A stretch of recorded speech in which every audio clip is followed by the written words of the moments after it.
नमस्कार। वर्ल्ड इन्फोनेक्सस में आपका स्वागत है।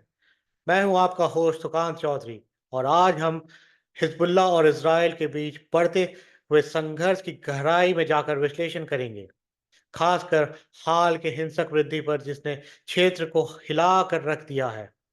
बुधवार को लेबनीज मिलिटेंट ग्रुप हिजबुल्लाह ने उत्तर इजराइल पर हमला तेज कर दिया।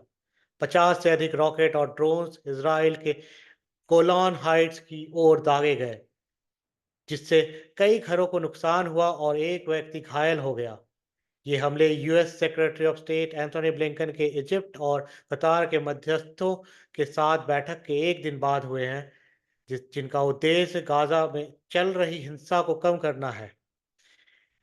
इन राजनयिक प्रयासों के बावजूद जमीन पर स्थिति तनावपूर्ण और अस्थिर बनी हुई है। अमेरिका, इसराइल और गाजा के मिलिटेंट समूह हमास के बीच सीज फायर कराने की कोशिश कर रहा है।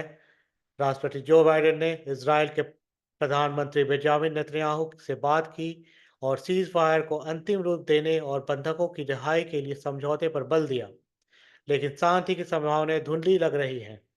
व्हाइट हाउस ने कहा कि बाइडेन ने त्वरित समाधान की आवश्यकता पर जोर दिया, लेकिन इजिप्ट के अधिकारी प्रस्तावित समझौतों की वास्तविकता पर शक कर रहे हैं और इसे लेकर असंतोष जताते हैं।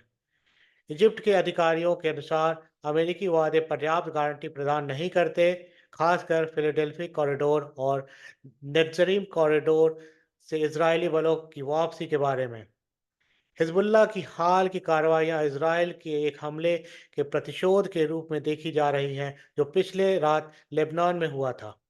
लेबनान के एक हिस्से में इजरायली हवाई हमले से एक व्यक्ति की जान चली गई और 19 लोग घायल हो गए। इस हमले के बाद हिजबुल्लाह ने इसराइल की ओर 200 से अधिक प्रोजेक्टाइल्स दागे। हिजबुल्लाह का कहना है कि उनके हमले इसराइल के उकसावे का सीधा जवाब है और गाजा के साथ संघर्ष को व्यापक स्थिति से जोड़ा जा रहा है। हिजबुल्लाह के दृष्टिकोण से गाजा में स्थिरता प्राप्त करना अपने सैन्य कार्यों को रोकने के लिए एक अनिवार्य कदम है। गाजा में जारी संघर्ष ने बहुत अधिक तबाही मचाई है। इजरायली हमले के कारण 40,000 से अधिक फिलिस्तीनी लोगों की मौत हो चुकी है। साथ ही हिजबुल्लाह के साथ संघर्ष ने दोनों पक्षों पर गंभीर नुकसान पहुंचाया है। लेबनान में लगभग 600 लोगों की मौत हो चुकी है, जिसमें हिजबुल्लाह के लड़ाके और नागरिक शामिल हैं। इजरायली पक्ष के 23 सैनिक और 26 नागरिकों की मौत हो चुकी है। संघर्ष की लहरें दूर दराज के क्षेत्रों में भी महसूस की जा रही हैं।